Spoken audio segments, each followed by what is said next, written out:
உயிர்த்தெழுந்த இயேசு கிறிஸ்துவின் வல்லமை ஊழியங்கள் வழங்கும் வசனப் பெட்டகம். இயேசுவே கர்த்தர். இயேசுவையே தேவன் ஆண்டவரும் கிறிஸ்துவுமாக்கினார். இயேசுவே ராஜாதி ராஜா, கர்த்தாதி கர்த்தா. கிறிஸ்துவே மரித்தோர் மேலும் ஜீவனுள்ளோர் மேலும் ஆண்டவர். கிறிஸ்துவே போதகரும் ஆண்டவருமாயிருக்கிறார். வசனப் பெட்டகத்தின் இன்றைய தின கருப்பொருள்: உன் நடுவில் வாசம் பண்ணுவேன். நான் வந்து உன் நடுவில் வாசம் பண்ணுவேன் என்று கர்த்தர் சொல்லுகிறார். உன் நடுவில் வாசம் பண்ணுவேன் என்பதை குறித்ததான வேத வசனங்களை பார்க்கலாம். மத்தேயு 28:20 வாசிக்கிறோம், நான் உங்களுக்கு கட்டளையிட்ட யாவையும் அவர்கள் கைக்கொள்ளும்படி அவர்களுக்கு உபதேசம் பண்ணுங்கள். இதோ உலகத்தின் முடிவு பரியந்தம் சகல நாட்களிலும் நான் உங்களுடனே கூட இருக்கிறேன் என்றார். ஆமேன். எசேக்கியேல் 37:27 வாசிக்கிறோம், என் வாசஸ்தலம் அவர்களிடத்தில் இருக்கும், நான் அவர்கள் தேவனாயிருப்பேன், அவர்கள் என் ஜனமாயிருப்பார்கள். லேவியராகமம் 26:12 வாசிக்கிறோம், நான் உங்கள் நடுவிலே உலாவி உங்கள் தேவனாயிருப்பேன், நீங்கள் என் ஜனமாயிருப்பீர்கள். 2 கொரிந்தியர் 6:16 வாசிக்கிறோம், நான் அவர்களுக்குள்ளே வாசம் பண்ணி அவர்களுக்குள்ளே உலாவி அவர்கள் தேவனாயிருப்பேன், அவர்கள் என் ஜனங்களாயிருப்பார்கள் என்று தேவன் சொன்னபடி நீங்கள் ஜீவனுள்ள தேவனுடைய ஆலயமாயிருக்கிறீர்களே.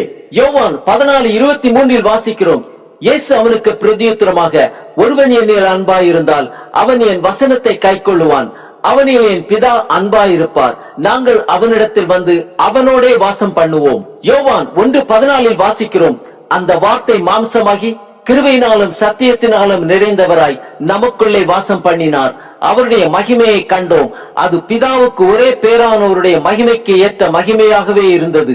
செப்பனியா 3:17 வாசிக்கிறோம், உன் தேவனாகிய கர்த்தர் உன் நடுவில் இருக்கிறார், அவர் வல்லமையுள்ளவர், அவர் ரட்சிப்பார், அவர் உன் பேரில் சந்தோஷமாய் மகிழ்ந்து தம்முடைய அன்பு நிமித்தம் அமர்ந்திருப்பார், அவர் உன் பேரில் கெம்பீரமாய் களி கூறுவார்.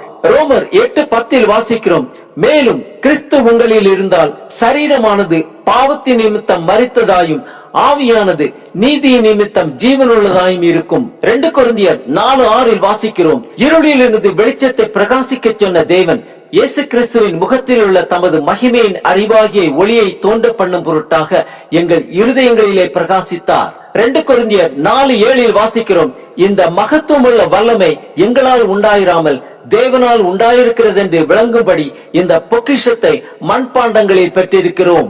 கலாத்தியர் 2:20 வாசிக்கிறோம், கிறிஸ்துவுடனே கூட சிலுவையில் அறையப்பட்டேன், ஆயினும் பிழைத்திருக்கிறேன், இனி நான் அல்ல, கிறிஸ்துவே எனக்குள் பிழைத்திருக்கிறார், நான் இப்பொழுது மாம்சத்தில் பிழைத்திருக்கிறதோ என்னில் அன்பு கூர்ந்து எனக்காக தம்மை தாமே ஒப்புக் கொடுத்த தேவனுடைய குமாரனை பற்றும் விசுவாசத்தினாலே பிழைத்திருக்கிறேன். கலாத்தியர் 4:19 வாசிக்கிறோம், என் சிறு பிள்ளைகளே, கிறிஸ்து உங்களிடத்தில் உருவாகும் அளவும் உங்களுக்காக மறுபடியும் கற்ப வேதனைப்படுகிறேன். எபேசியர் 3:17 வாசிக்கிறோம், விசுவாசத்தினாலே கிறிஸ்து உங்கள் இருதயங்களில் வாசமாயிருக்கவும் நீங்கள் அன்பிலே வேரூன்றி நிலை பெற வேண்டும் என்று வேண்டிக் கொள்கிறேன். கொலோசியர் 1:27 வாசிக்கிறோம், புறஜாதிகளுக்குள்ளே விளங்கிய இந்த ரகசியத்தில் உள்ள மகிமையின் ஐஸ்வர்யம் இன்னதென்று தேவன் தம்முடைய பரிசுத்தவான்களுக்கு தெரியப்படுத்த சித்தமானார், கிறிஸ்துவானவர் மகிமையின் நம்பிக்கையாக உங்களுக்குள் இருப்பதே அந்த ரகசியம். யோவான் 14:20 வாசிக்கிறோம், நான் என் பிதாவிலும் நீங்கள் என்னிலும் நான் உங்களிலும் இருக்கிறதை அந்நாளிலே நீங்கள் அறிவீர்கள்.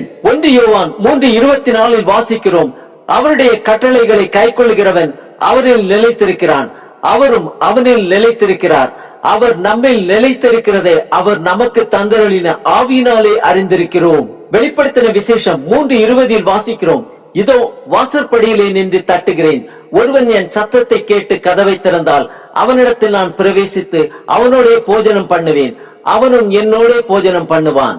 ஆம், உலகத்தின் முடிவடைந்தும் சகல நாட்களிலும் நான் உங்களுடனே கூட இருக்கிறேன் என்று வாக்களித்த கிறிஸ்துவை நாம் இதய கதவை திறந்து ஏற்றுக்கொள்வோம், ரட்சிப்பின் சந்தோஷத்தை பெற்றுக் கொள்வோம்.